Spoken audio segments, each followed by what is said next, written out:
நீ ஒரு மக்களுக்கான தலைவனாக இருந்தால் நீ ஒவ்வொரு ஊரா போகணும். எனக்கு உண்மையை சொல்ல போனா இந்த மரணத்தில் துயரத்தை விட கோபம் தான் ஜாஸ்தியா இருக்கு. கோபம் யார் மேல வருது? விஜய் மேல தான் வருதுங்க.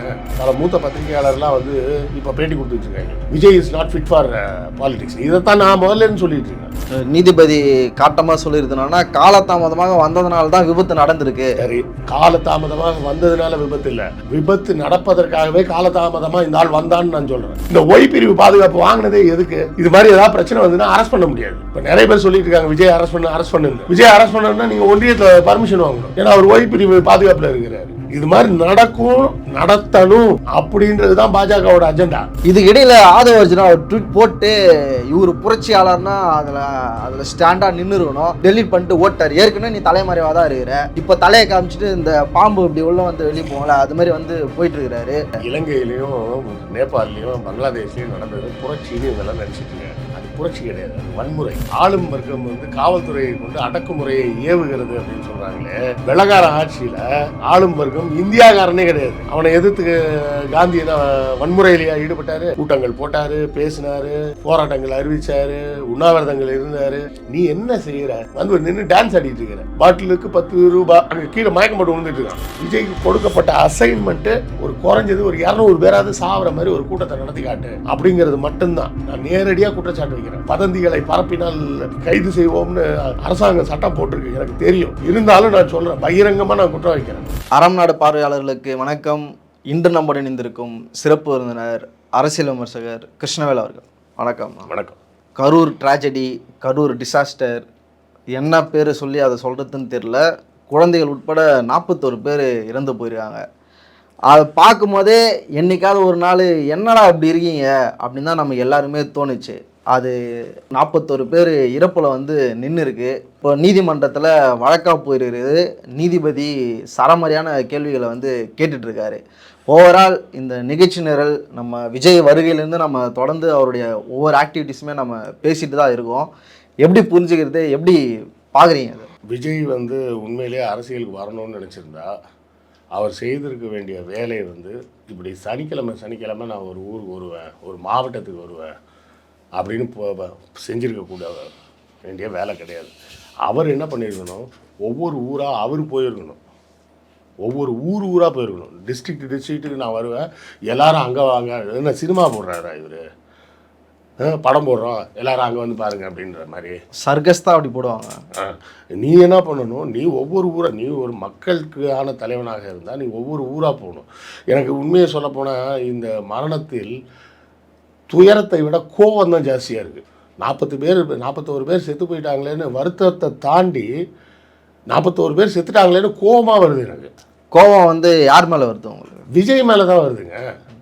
இப்போ 41 பேருக்கு இன்றைக்கி பேசும்போது பல மூத்த பத்திரிகையாளர்லாம் இப்போ பேட்டி கொடுத்துட்டு இருக்காங்க, Vijay is not fit for politics. இதைத்தான் நான் முதல்லேருந்து சொல்லிட்டு இருக்கேன். Vijay is not fit for பாலிடிக்ஸ்னு முதல்லேருந்து நான் தான் சொல்லிட்டு இருக்கிறேன். நீ உன்னை அரசியல்வாதியாக தான் அடையாளம் காட்டணும்னு விரும்புகிற. சரி, நீ பேசுறேன்றீங்க, என்ன பேசுற? அவரே சொல்றாரு, நான் 3 நிமிஷம் பேசுறேன்னு கிண்டல். 3 நிமிஷம் பேசுறதுல என்ன நீ பேசுன? அதுக்கே கதறீங்களே. அந்த 3 நிமிஷம் என்ன பேசுனேன்னு தான் நான் கேட்குறேன். நீ அரசியல் வந்துட்ட, எலெக்ஷனில் நிற்க போகிற, நின்று மக்களுக்கு என்ன செய்ய போகிறேன்னு சொல்லு. இந்த மகளிர் தினத்தன்னைக்கு ஒரு பேட்டி கொடுத்தாரு, எனக்கு ரொம்ப வருத்தமாக இருக்குது, இங்கே பெண்களுக்கெல்லாம் பாதுகாப்பே இல்லைன்னு. நான் அப்போவே சொன்னேன், பெண்களுக்கு பாதுகாப்பு இல்லாமல் போனதே ஒன்றை மாதிரி ஆளுங்க நடித்த சினிமாவை பார்த்தாண்டா அப்படின்னு. இப்போ கடைசியில் என்ன நடந்திருக்கு, அந்த ஜென்ரேட்டர் ரூம் கிட்டே போய் ஒரு பொம்பளை பிடிச்சி மொலாஸ் பண்ணியிருக்காங்க, ட்ரெஸ் எல்லாம் பிடிச்சி கிழிச்சிருக்காங்கண்ணா. அங்கேருந்து ஒரு ஆம்புலன்ஸ் டிரைவர் அவர் சட்டையை கழட்டி கொடுத்து அந்த லேடியை காப்பாற்றி கூப்பிட்டு போயிருக்காரு. உன் கூட்டத்துக்கு வந்த பெண்ணை உன் ரசிகர் கூட்டம்தான் அங்கே இருக்கிற பெண்களை மொலாஸ்ட் பண்ணுறான். அந்த பெண்ணும் ரசிகர் தான், அந்த வேலையை செஞ்சவனும் ரசிகர் தான். அங்கே காப்பாற்றினது சும்மா போயிட்டு இருந்த ஆம்புலன்ஸ் டிரைவர் ஒருத்தர். ஆம்புலன்ஸில் அங்கே மயக்கம் போட்டு விழுந்துருக்கிறான்னு ஆம்புலன்ஸ் வந்தால், ஏன்டா ஆம்புலன்ஸை கொண்டு வரீங்கன்னா அவனை போய் அடிக்க போகிறீங்க. ரசிகரில் ஒருத்தன் கீழே விழுந்து கிடக்கிறான்டா, அவனை காப்பாற்ற தான் கூப்பிட்டு போகிறாங்க. இல்லை, இப்போது அது மாதிரி ஒரு சம்பவம் நடக்குதுன்னா உடனடியாக தலைமைக்கு தெரிஞ்சிருக்கணும், உள்ளே இருக்கிற அந்த கண்ட்ரோல் ரூமுக்கு தெரிஞ்சிருக்கணும். ஏன் தெரியாமல் போச்சு அவங்களுக்கு? அவங்களுக்கு தெரியாமல் போகலாம் இல்லை, அவன் வேணும்னு அதை பண்ணுறான். அவன் வேணும்னு பண்ணுறான்ப்பா. யாராவது வேணும்னு இப்படி பண்ணுவாங்களா சார்? வசூல் ராஜா எம்பிபிஎஸ் படத்தில் ஒரு டைலாக் வருமே, யாராச்சும் ஓணுன்னே பண்ணுவாங்களா, நான் பண்ணுவேன் அப்படின்னு கமலஹாசன் ஒரு டைலாக் சொல்லுவார்ல, அதுதான் இங்கே நடந்த மேட்ரு. யாராச்சும் வேணும்னே பண்ணுவாங்களான்னா இவன் பண்ணுவான், பண்ணியிருக்கான். அதுக்கான தேவை ஏன் வருது? ஏன்னா பிரச்சனை என்னென்னா, இப்போ கரூரில் டிஎம்கே மாநாடு நடத்தி முடிச்சிட்டாங்க, அடுத்தால ஏடிஎம்கேவும் கூட்டம் போட்டு காமிச்சிட்டாங்க.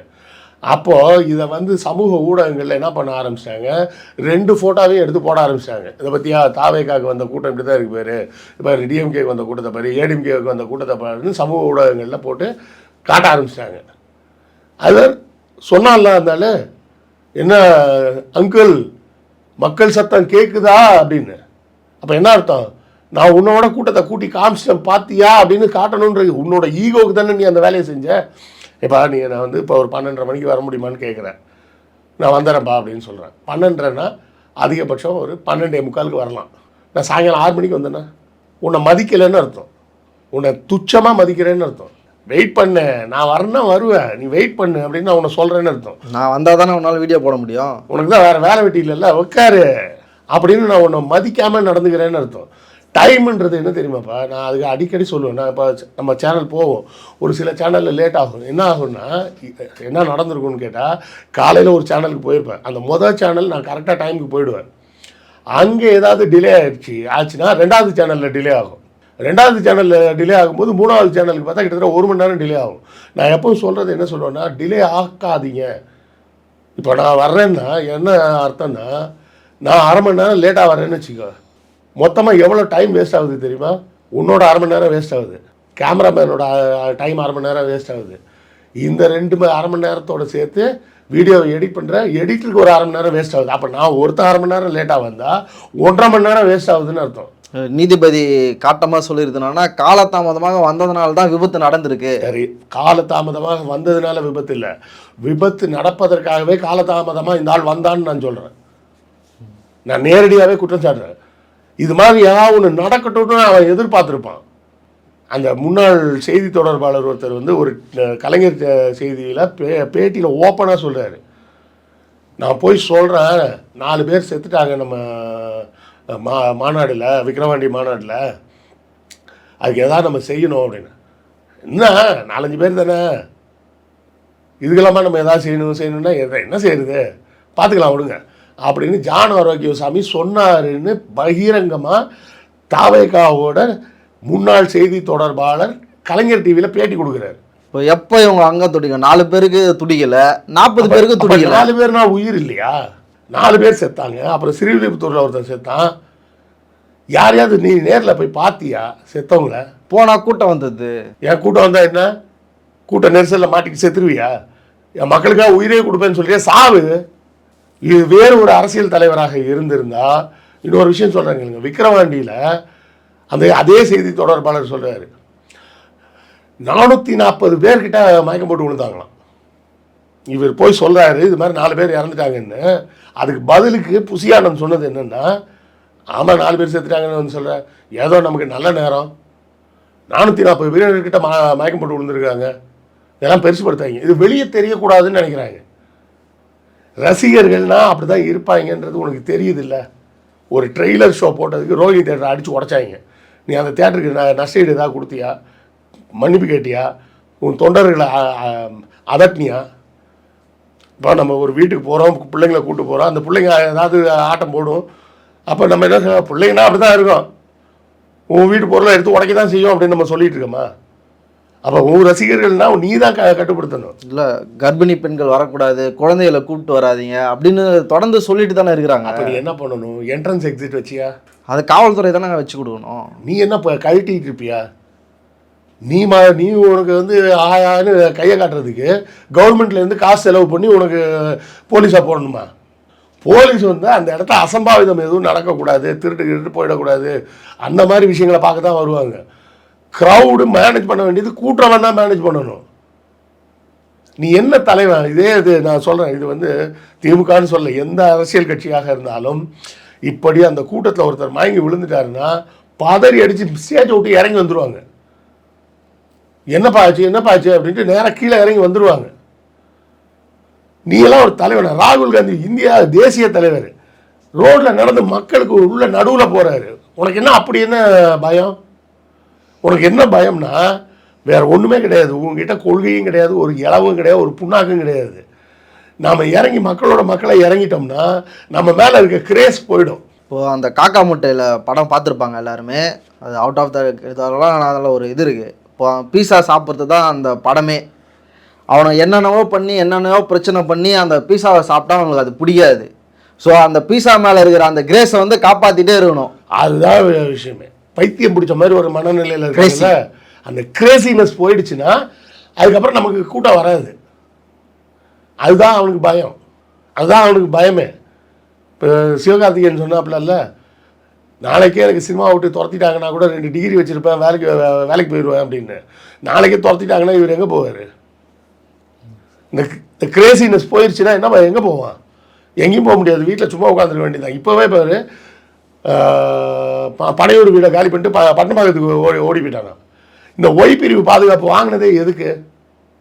இது மாதிரி ஏதாவது பிரச்சனை வந்துன்னா அரெஸ்ட் பண்ண முடியாது. இப்போ நிறைய பேர் சொல்லிட்டு இருக்காங்க விஜய் அரெஸ்ட் பண்ணுன்னு. விஜய் அரெஸ்ட் பண்ணணுன்னா நீங்கள் ஒன்றியத்தில் பர்மிஷன் வாங்கணும். ஏன்னா அவர் ஒய் பிரிவு பாதுகாப்பில் இருக்கிறாரு. இது மாதிரி நடத்தணும் அப்படின்றது தான் பாஜகவோட அஜெண்டா. அந்த அஜெண்டாவை நிறைவேற்றுறது தான் விஜய். இது வந்து நான் சொல்கிறேனே, இது எதேச்சியாக நடந்த விபத்துலாம் கிடையாதுங்க. அவங்க ஒவ்வொரு கூட்டத்தையும் எதிர்பார்த்தது. ஒரு 40-50 பேர் சாவணும், அதை பழிய தூக்கி அரசாங்கத்து மேலே போடணும் அப்படின்றது அவங்களோட அஜெண்டா. இதில் வந்து மதியழகன், பவுன்ராஜ் அவங்க 2 பேர் தான் வந்து திட்டமிட்டு வாகனத்தை தடுத்து நிறுத்தி தாமதப்படுத்தியிருக்காங்கன்னு நீதிமன்றம் சொல்லுது. நான் தான் இப்போ முதல்ல சொன்னேன், 12:30 மணிக்கு நான் உன்னை வரேன்னு சொன்னால் நான் எத்தனை மணிக்கு கிளம்பணும்? பக்கத்தில் தான் அப்படின்னாலும் ஒரு 12 மணிக்காவது கிளம்பணும், இல்லை 12:15 கிளம்பணும். நான் 5 மணிக்கு கிளம்புனேன்னா எப்படி இருக்கும்னு சொன்னால அதைத்தான் பண்ண வந்தாலும். முதல் கூட்டத்தில் அவன் இருக்க வேண்டிய டைமு 8:45. அவன் ஏர்போர்ட்டுக்கு வந்ததே 9 மணிக்கு. அப்புறம் நீ எப்போ போய் ஏர்போர்ட்டில் இறங்கி அங்கேருந்து 2 மணி நேரம் ட்ராவல் பண்ணி அப்போ 8:45 கூட்டத்துக்கு நீ எத்தனை மணிக்கு போவ? 12 மணிக்கு போகிற. அண்ணாலாம் போகும்போது, பெரியாரெலாம் போகும்போது கூட்டத்துக்கு லேட் ஆகும். ஏன் லேட் ஆகும்னா அவங்க ஒரே ஒரு கூட்டத்துக்கெலாம் போக மாட்டாங்க. ஒரு இதில் ஒரு உரையில் வந்து அண்ணா சொல்கிறார், தொழுதூர் வந்தோம் பொழுது விடிந்தது அப்படின்றாரு. அப்படின்னா என்ன அர்த்தம்? காலையில் ஆரம்பித்த பேச்சு விடிய விடிய ஒவ்வொரு கூட்டமாக பேசிக்கிட்டே வராது. அதுவும் போக அப்போல்லாம் மக்கள் பொது அமைதியாக உட்கார்ந்துருந்தாங்கன்னா காரணம் என்ன தெரியுமா? அதுக்கு வேற ஒரு காரணமும் இருக்குது. என்னன்னா அண்ணா வர வேற ஆட்கள் பேசிக்கிட்டே இருப்பாங்க. நான் உன்னை இந்த ரூமில் சும்மா அப்படியே உட்காந்துருன்னு சொன்னேன்னா என்ன ஆகும்? 10 நிமிஷம் 15 நிமிஷம் அதுக்கப்புறம் அண்ட்ரஸ்ட் ஆகிடும். ஆனால் உன்னை என்கேஜாகவே வச்சுக்கிட்டு இருந்தேன்னு வச்சுக்கோ, காலையிலேருந்து நைட்டு வரை இந்த ரூம்லேயே உன்னை உட்கார வச்சுருக்க முடியும். அந்த மக்களுக்கு என்கேஜ்மெண்ட்டே எதுவும் இல்லை. இப்போ ஏன்னா 2ஆம் கட்ட தலைவர்களே யாரும் கிடையாது. இப்போ திருச்சியிலிருந்து ஆதவ அர்ஜுனா, புசி ஆனந்தெல்லாம் அவர் கூட வர வேண்டிய தேவை ஏன் வருது? அந்த ஒரு பையன் அங்கேருந்து ஒருத்தன் விலாகாக போட்டிருக்கான், புசி ஆனந்த் வராரு அப்படின்ட்டு. அவர் அவ்வளோ கூட்டம் சார், காரில் உட்காந்து அந்த சீட்டை பின்னாடி இப்படி தள்ளிட்டு இப்படி உட்காந்து வர்றாரு. அதான் சொன்னம்மா, இவங்களுக்கு இந்த 2ஆம் கட்ட தலைவர்கள்னு இவங்களாம் சொல்லிக்கிறாங்கல்ல, புசி ஆனந்தோ, ஆதவ அர்ஜுனாவோ, ராஜ்மோகன், அது இதுன்னு தோலாம் துருத்தின்னு ஏகப்பட்ட பேர் இருக்காங்களே. இவங்க யாருக்குமே அரசியல்லாம் முக்கியமே கிடையாது. இவங்க அரசியலுக்காகலாம் இவங்க வரல. விஜயா முதல்ல அரசியலுக்காக வரல. நான் சொல்கிறேன், நீ வர்றிய வந்து பேச வேண்டியது தானே. என்ன அங்கிள் அப்படின்னு கேட்க தெரியல, அதோட சேர்த்தே கேளு. என்ன அங்கிள், என் தங்கச்சி காலேஜ் போனால் 1000 ரூபாய் தான் கொடுப்பீங்களா? 1000 ரூபாய் வச்சுட்டு என்ன பண்ணுறது? நீ கவலைப்படாதம்மா, நான் வந்து 5000 ரூபாய் தரேன் சொல்ல. சும்மா வாச்சும் நீ எப்படி வரப்போகிறது இல்லை. சும்மா வாச்சும் சொல்லலாம். நீங்கள் மக்களுக்கு என்ன செய்ய போகிறேன்னு ஏதாவது ஒரு கூட்டத்தில் சொல்லியிருக்கானா? ஏதாவது ஒரு கூட்டத்தில் சொல்லியிருப்பேன், காலேஜ் போகிறேன், என் தங்கச்சிக்கு நான் 5000 ரூபாய் கொடுப்பேன் அப்படின்னு சொல்ல. நீ கொடுக்கலன்றதை விட்டுரும், கொடுக்கவே வேணாம். நீ சொல்லவாது செய்ய, அதை சொல்லணும்னு கூட உனக்கு தெரியலையே. அட்லீஸ்ட் எடப்பாடியார் வந்து பார்த்தீங்கன்னா போன எலெக்ஷனில் நான் இவர் 1000 ரூபா தருவேன்னு சொன்னோன்னே அவர் நாங்கள் 1500 ரூபா தருவோம் அப்படின்னு சொல்லவாது செஞ்சார். கரெக்டா? நீ மக்களுக்கு என்ன செய்ய போகிறன்றது உனக்கே தெரியலன்னா அப்போ உன்னோட 2ஆம் கட்ட தலைவர்களுக்கு என்ன தெரியும்? விஜய் அப்ஸ்காண்டுனே மற்ற எல்லாருமே சேர்ந்து அப்ஸ்காண்டு. வாட்ஸ்அப் குரூப்ல இருந்தெல்லாம் வெளியேறிட்டு இருக்காங்க எல்லாருமே. எதுக்கு வம்பு அப்படின்னு தான். ஏற்கனவே இப்போ விஜய் மீது எல்லாருமே சொல்ற கருத்து என்னன்னா, ஸ்பாட்ல இருந்துரும், நீங்க ஏன் கரூர்ல இருந்து சென்னை வந்தீங்க, 2 நாள் அமைதியா இருந்துட்டு இப்பதான் நீதிமன்றத்தை போய் நாடி இருக்கிறாங்க. இதுக்கு இடையில ஆதவ அர்ஜுனா ஒரு ட்வீட் போட்டு டெலீட் பண்றாரு. அதை நான் வாசியா காட்டுறாரு. அதாவது, சாலையில் நடந்து சென்றாலே தடியடி, சமூக வலைதளங்களில் கருத்து பதிவிட்டாலே கைது, இப்படி ஆளும் வர்க்கத்தின் அடிவரடிகளாக காவல்துறை மாறிப்போனால் மீட்சிக்கு இளைஞர்களின் புரட்சி தான் ஒரே வழி. இப்படி இலங்கையிலும் நேபாளத்திலும் இளைஞர்களும் ஜென்சி தலைமுறையும் ஒன்றாய் கூடி அதிகாரத்திற்கு எதிரான புரட்சியை உருவாக்கி காட்டினார்களோ, அதே போல இங்கும் இளைஞர்களின் எழுச்சி நிகழும். அந்த எழுச்சி தான் ஆட்சி மாற்றத்திற்கான அடித்தளமாகவும் அரசு பயங்கரவாதத்திற்கான முடிவுரையாகவும் இருக்க போகிறது. பேய் அரசாண்டால் பிணந்துள்ளும் சாஸ்திரங்கள் அப்படின்னு ஒரு கலவரத்தை தூண்டக்கூடிய ஒரு ட்விட் இது போட்டு, இவர் புரட்சியாளர்னா அதில் ஸ்டாண்டாக நின்றுருக்கணும். டெலீட் பண்ணிட்டு ஓட்டார். ஏற்கனவே நீ தலைமறைவாக தான் இருக்கிற, இப்போ தலையை காமிச்சிட்டு இந்த பாம்பு இப்படி உள்ள வந்து வெளியே போகல அது மாதிரி வந்து போயிட்டு இருக்கிறாரு. பிரித்து மேயறாங்க. எப்படி பார்க்குறீங்க அந்த ட்விட்டை? இலங்கையிலையும் நேபாளிலையும் பங்களாதேஷ்லேயும் நடந்தது புரட்சின்னு இவங்கெல்லாம் நினச்சிட்டு இருக்காங்க. அது புரட்சி கிடையாது, அது வன்முறை. அந்த வன்முறை தீர்வு கிடையாது. ஆளும் வர்க்கம் வந்து காவல்துறையை கொண்டு அடக்குமுறையை ஏவுகிறது அப்படின்னு சொல்கிறாங்களே. நான் திமுக கூட வரல பவுட்ரு. ஏன்னா நம்ம சொன்னோம்னா கருப்பு சட்டைக்காரன் திமுக வந்துட்டான். நான் கவனமாக இந்த பேட்டி முழுக்கவே திமுகவை அவாய்ட் பண்ணி தான் பேசுகிறேன். வெள்ளக்கார ஆட்சியில் ஆளும் வர்க்கம் இந்தியாக்காரனே கிடையாது. அவனை எதிர்த்து காந்தி என்ன வன்முறையிலேயே ஈடுபட்டார்? அவனையும் அடிப்பணியை வச்சு ஆட்சி மாற்றத்தை கொண்டு வர முடிஞ்சது இல்லை காந்தியால். எப்படி பண்ணார்? கூட்டங்கள் போட்டார், பேசினார், போராட்டங்கள் அறிவித்தார், உண்ணாவிரதங்கள் இருந்தார். நீ என்ன செய்கிற? வந்து நின்று டான்ஸ் ஆடிட்டு இருக்கிற. பாட்டிலுக்கு 10 ரூபா, அங்கே கீழே மயக்கம் போட்டு விழுந்துட்டு இருக்கான். ஆம்புலன்ஸ் போயிட்டுருக்கு. நீ பாட்டிலுக்கு 10 ரூபான்னு டான்ஸ் ஆடிட்டு இருக்கிற. உன் ரசிகர்கள்ட்ட கேட்டாலும் அதான் சொல்லுவான், எங்களுக்கு நல்ல டான்ஸ் ஆடுவாருன்னு தான் சொல்லுவோம். வேறு என்ன நீ செய்ய போகிற? நீ டான்ஸ் ஆடுறதை தவிர வேறு எதுக்கும் லாய்க்கு கிடையாது. பெண்களுக்கு பாதுகாப்பு இல்லாத சூழலை உருவாக்குறதை தாண்டி உனக்கு வேறு எதுவும் தெரியும். எனக்கு மற்ற எல்லாத்த விட ரொம்ப சோகம் என்ன தெரியுமாங்க? நேற்று தான் அந்த வீடியோ பார்த்தேன். ஒரு அம்மா பேட்டி கொடுக்குறாங்க. நான் வாட்ஸ்அப்பில் மெசேஜ் போட்டேன். அவங்க குழந்த வந்து வாட்ஸ்அப்பில் மெசேஜ் போடுதான் அவங்க அப்பாவோட வாட்ஸ்அப் ஃபோன்லேருந்து. அம்மா நாங்கள் பார்த்துட்டு தாம்மா வருவோம் அப்படின்னு. இவங்க பதிலுக்கு வாட்ஸ்அப்பில் மெசேஜ் இப்போ கணவனுக்கு போடுறாங்க. இப்போ அங்கே நடக்கிற வர்ற நியூஸ் எல்லாம் பார்த்தா பயமாக இருக்குது. விஜயெல்லாம் பார்க்க வேணாம், பாப்பாவை கூப்பிட்டு வந்துருப்பா, பாப்பா பாவம் தாங்காது அப்படின்னு அந்த அம்மா சொல்கிறாங்க. சொல்லிவிட்டு சொல்கிறாங்க அந்த மெசேஜ் அவங்க பார்க்கவே இல்லை. அப்படி பார்க்காமே 2 பேரும் இறந்துட்டாங்க. இந்த மெசேஜ் டெலிவரி ஆகிருக்கு, பார்க்கவே இல்லை. அவங்க 2 பேரும் இறந்துட்டாங்க. அவங்க இறந்துட்டாங்கன்னு இவங்களுக்கு தெரியாது. கால் வரும்னு வெயிட் பண்ணிக்கிட்டே இருக்காங்க. கொஞ்சம் நேரம் கழித்து இவங்களே ஃபோன் பண்ணி பார்க்குறாங்க. ஃபோன் பண்ணால் ஒரு காவல்துறை அதிகாரி ஒரு லேடி தான் எடுத்து பேசுகிறாங்க. அதை கூட போலீஸ் எவ்வளோ கவனமாக வேலை செய்கிறாங்க பாருங்க. யாரோ ஒரு ஆம்பளை எடுத்து பேசினான்னா ஃபோன் பண்ணுறவங்க பயந்துருவாங்கன்னு சொல்லிட்டு இந்த ஃபோன்லாம் வந்தால் எடுக்கிறதுக்கு ஒரு பெண்ணை அதிகாரியை உட்கார வச்சுருந்துருக்காங்க.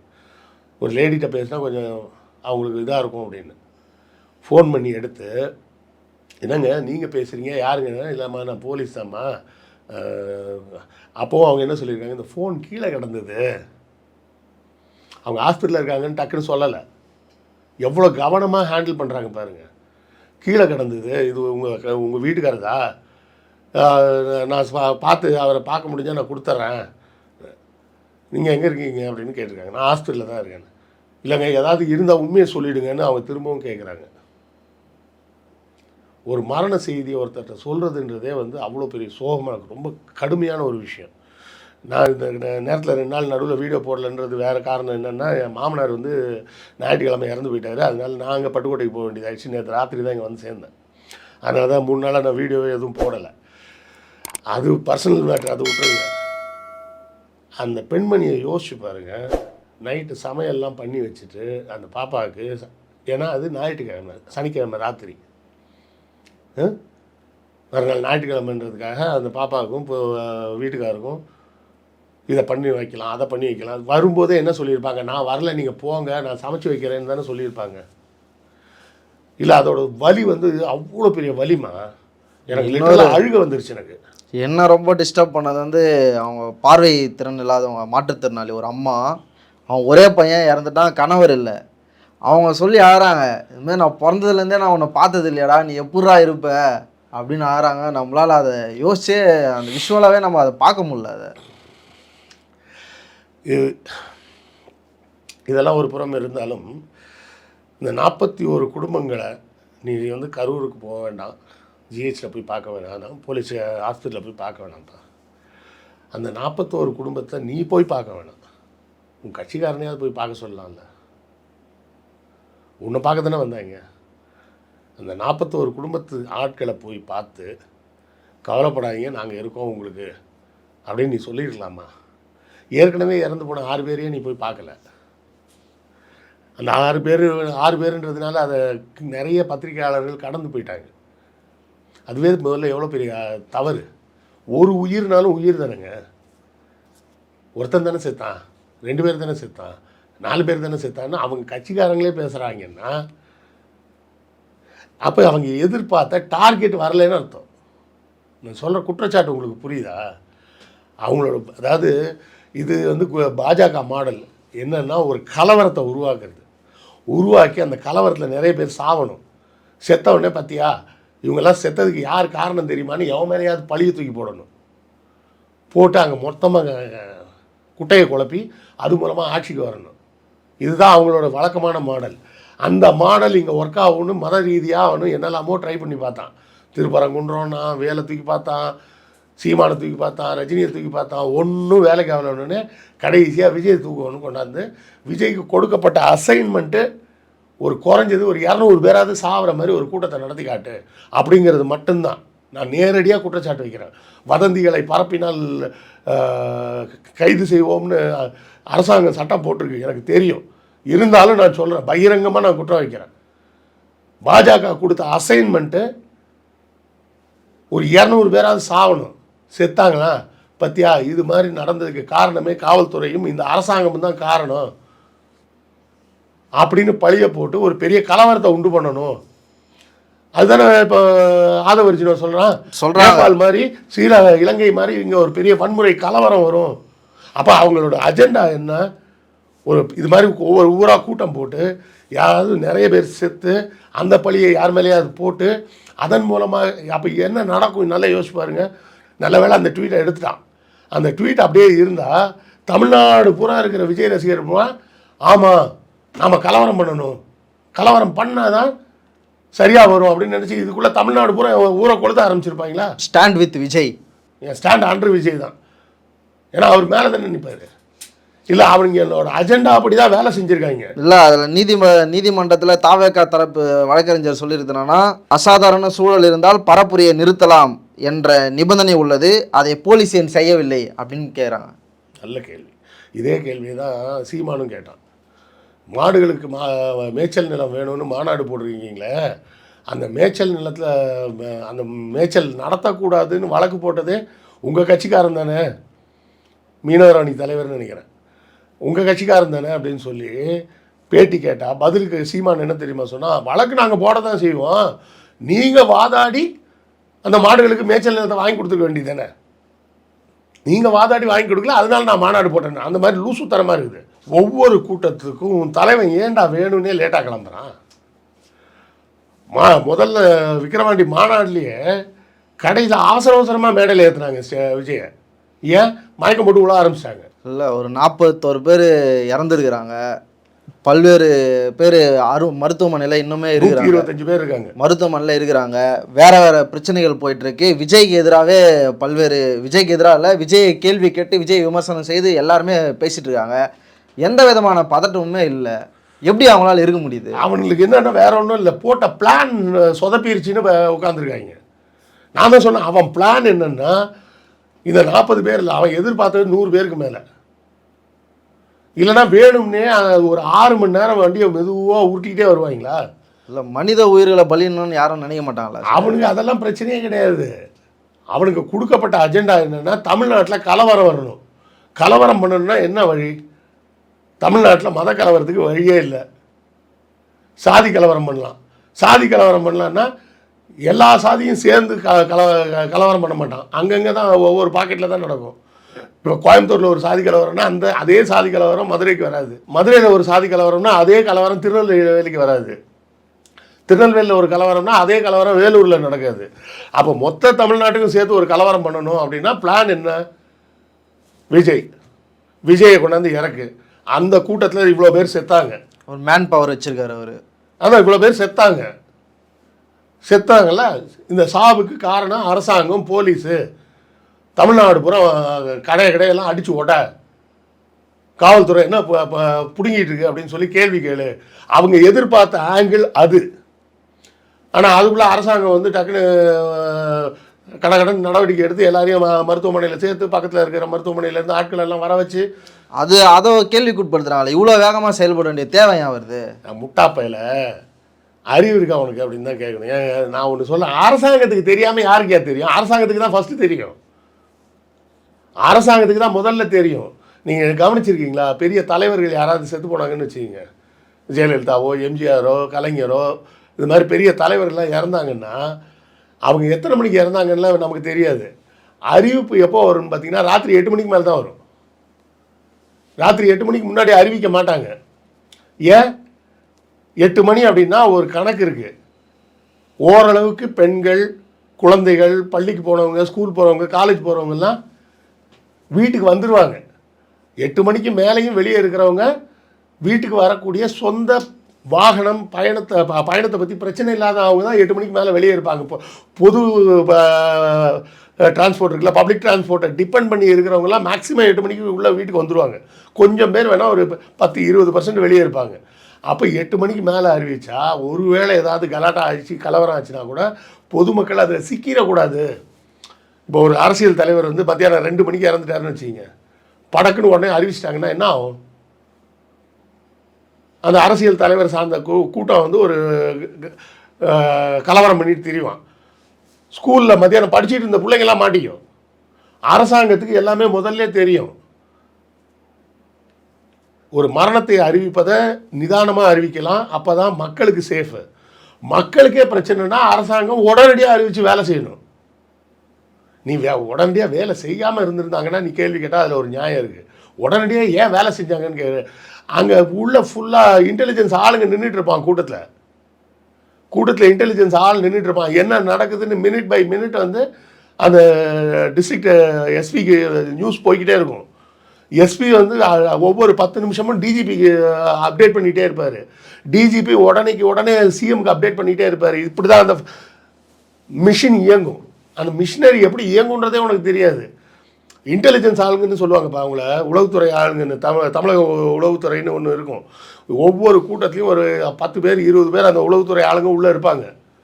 அங்கே என்ன நடக்குது, எப்படி போகுது, திடீர்னு பாருங்க ஒரு கலவரம் வர மாதிரி இருக்கும்போது டக்குன்னு உள்ள போலீஸ் வந்துருதுன்னா எப்படி வரும்னா இந்த உளவுத்துறை ஆளுங்க உள்ளே இருந்து சொல்லிக்கிட்டே இருப்பாங்க. இல்லை, அதுவும் கேள்விக்குட்படுத்துகிறாங்க. இப்போ இவ்வளோ கூட்டம் வருது, இதை வந்து உளவுத்துறை கவனிக்கலையா, முன்னாடியே நீங்கள் அதை எச்சரித்திருக்கலாமே அப்படின்ற கொஷினும் எழுப்புறாங்க. எப்போ அதை கவனித்து தான் அவங்க சொல்லிக்கிட்டே இருக்கிறாங்க. நீ ஒரு இடம் தேர்ந்தெடுக்கும் போது அதுக்கு எக்ஸிட் வந்து பல எக்ஸிட் இருக்கிற மாதிரி ஒரு இடத்த தேர்ந்தெடுக்கணும். நீ 10,000 பேர் தான் வருவாங்கன்னு வேணும்னே சொல்லிவிட்டு வேணும்னே எக்ஸ்ட்ரா கூட்டத்தை வர வைக்கிற. நீ வர வழி எல்லாத்துலேயும் ஆள் நிற்கிது.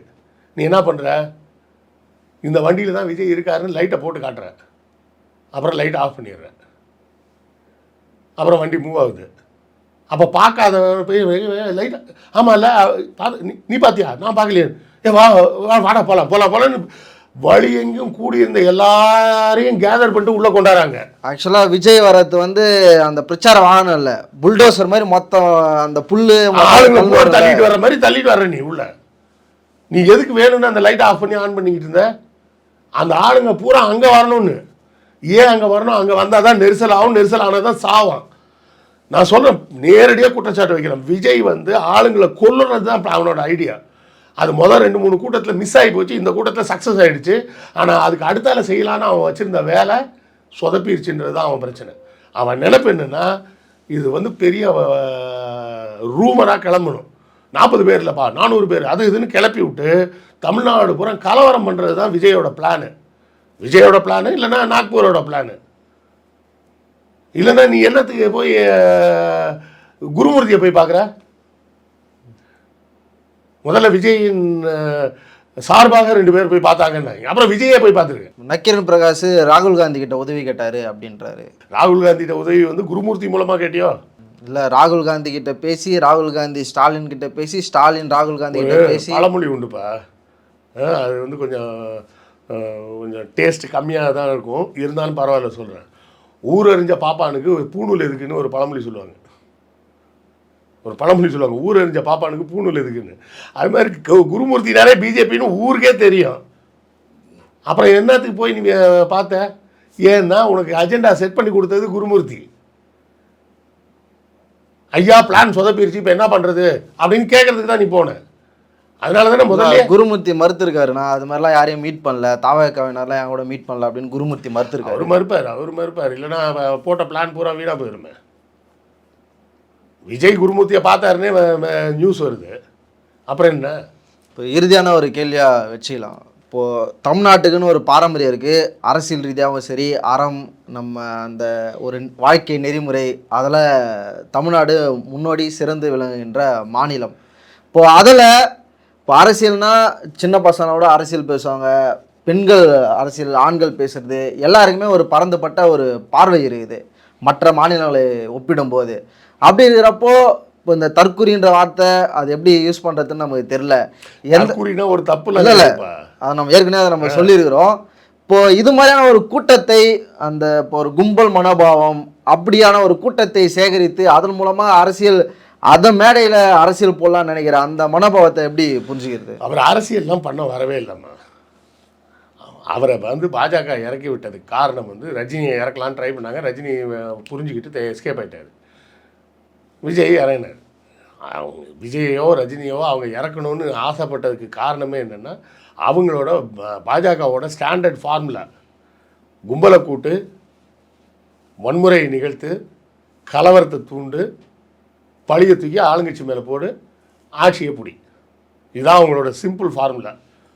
அந்த ஃபார்முலாவில் முதல் 2 ஸ்டெப்பு கரெக்டாக வந்துருச்சு. கும்பலை கூட்டுறது வேற, ஆளுங்களை கொல்றது வேற வந்துருச்சு. நான் திரும்ப திரும்ப சொல்கிறேன், ஆளுங்களை கொன்னாங்க இவனுங்க. அது விபத்தெல்லாம் கிடையாது, திட்டமிட்ட படுகொலை. அவர்கள் எதிர்பார்த்த எண்ணிக்கையில் அந்த கொலை நடக்கலை, கொஞ்சம் கம்மியாயிருச்சு. கூட அந்த 125 பேரும் செத்துருந்தாங்கன்னா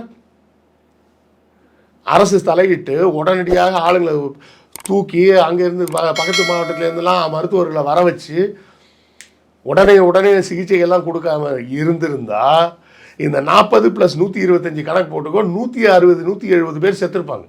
அவங்க எதிர்பார்த்தது அது. அது நடந்திருந்தா என்ன நடந்திருக்கும் யோசிச்சு பாருங்க. அது நடந்திருந்தா என்ன நடந்திருக்கும்? கலவரம் தான் வந்திருக்கும். ஞாயிற்றுக்கிழமை தமிழ்நாடுவே பற்றி எரிஞ்சிருக்கும். அவங்க எதிர்பார்த்தது அது. நான் வந்து மறைமுகமாலாம் சொல்ல, நேராக சொல்கிறேன். அவங்க எதிர்பார்த்தது அந்த 125 பேர். அவங்களோட ஏமாற்றம் என்னென்னா, அந்த 125 பேர் பொழைச்சிட்டாங்கன்னு. அந்த 125 பேர் பொழைச்சிட்டானே, கலவரம் பண்ண வேண்டிய சான்ஸ் போச்சேன்னு வைத்தறிச்சலில் உட்காந்துருக்காங்க. அதுதான் ஓடி ஒழிஞ்சிட்டாங்க. அது அவங்களும் சேர்ந்து செத்துருந்தாங்கன்னா இன்றைக்கி கலவரத்தில் முன்னாடி வந்து நின்றுப்பாங்க. இந்த அரசாங்கம் என்ன செய்கிறது, காவல்துறை என்ன செய்கிறது, காவல்துறையின் நல்லா யோசிச்சு பாருங்க. அழகாக சொல்லலாம், மருத்துவமனையில் யாரும் கவனிக்கல, அரசாங்கம் என்ன செய்யுது? காவல்துறை ஒழுங்காக ஒன்றும் பண்ணல, அரசாங்கம் என்ன செய்யுது? இன்னும் சில பேர்லாம் அதெல்லாம் நம்ம என்ன சொல்கிறதுனே தெரில, மனுஷங்க தானே அவங்களாம் அப்படின்ட்டு ஸ்ப்ரே வச்சாச்சு கொலை பண்ணிட்டாங்க, கீழே ஊன்ட்டாங்க. அந்த கோப்படத்தை வந்து அப்படியே இது பண்ணுறாங்க, கழுத்தை நெரிச்சு கொலை பண்ணதெல்லாம் எங்கள் கண்ணால் பார்த்தோம்லாம் சொல்லிட்டு இருக்காங்க. ஒருவேளை உண்மையாக ஊசி போட்டு கொலை பண்ணுறாங்க. ஒருவேளை உண்மையாக கூட இருக்கலாம், அவங்க கட்சிக்காரனே அது மாதிரி கொண்டிருக்கலாம். அவங்க கட்சிக்காரங்க எதிர்பார்க்கறது அதுதானேங்க. நீங்கள் கோப்படத்தை சொன்னீங்களா, அந்த கோப்படத்தில் நடந்தது தான் செய்யணும்னு அவனுக்கு ஆசைப்பட்டிருக்காங்க. ஒருவேளை அந்த படத்தை பார்த்து கூட ஐடியா வந்துச்சா என்னன்னு தெரியாது. நான் பகிரங்கமாக சொல்கிறேன், அவங்க எதிர்பார்த்தது ஒரு 200 பேர் சாகணும்னு எதிர்பார்த்தது. அது நடக்கலை என்று ஏமாற்றத்தில் தான் எல்லாம் ஓடி போயிட்டாங்க. ஏன்னா போட்ட பிளான் சொதப்பிடுச்சு, பிளான் பி இல்லை அவன்ட்ட, அதனால் ஓடி ஒழிஞ்சிட்டாங்க. இப்போ அதை கோர்ட்டு வருது, கேஸ் வருது, எல்லாம் வருதுன்னு எல்லாம் தலைமறைவு. இல்லை இன்னும் மறு அறிவிப்பு வரும், எந்த ஊர்லேயும் கூட்டத்துக்கு ஏற்பாடு பண்ணாதீங்கன்னு பெரிய நல்லவன் மாதிரி அதுக்கு ஒரு அறிக்கை வேறு. இது அவன் பாலிட்டிஷியனே கிடையாதுமா, அரசியல்வாதி. என்ன பண்ணுவான், மக்களுக்கு ஒரு பிரச்சனைனா ரோட்டில் வந்து நிற்பான். அவன் கொள்கையை கூட தப்பாக கூட இருக்கும், இருந்தால் கூட வந்து நிற்பான். இவன் பொலிட்டிஷியனே கிடையாது. ஒரு சும்மா ஒரு என்ன சொல்கிறது, ஒரு கிளாமர் டால். கிளாமர் டாலை வச்சு அவங்க போட்ட திட்டம் வந்து கரூரில் நடக்க பார்த்தது, ஆனால் சொதப்பிருச்சுன்றது தான் அவங்களோட வைத்தறிச்சல், ஏமாற்றம். இப்போது தாவேக்கா மாவட்ட செயலாளர் அவர் மதியழகன், பவுன்ராஜ் அவர் 2 பேருமே 15 நாள் நீதிமன்ற காவலில் வச்சிருக்கிறாங்க. இன்னும் அடுத்தடுத்து என்னென்ன நடக்க போகுதுன்றதை நம்ம பொறுத்திருந்து பார்ப்போம்னா அரங்கத்திற்கு வந்து பல்வேறு தலைப்பு நிற்கிறோம். நன்றி.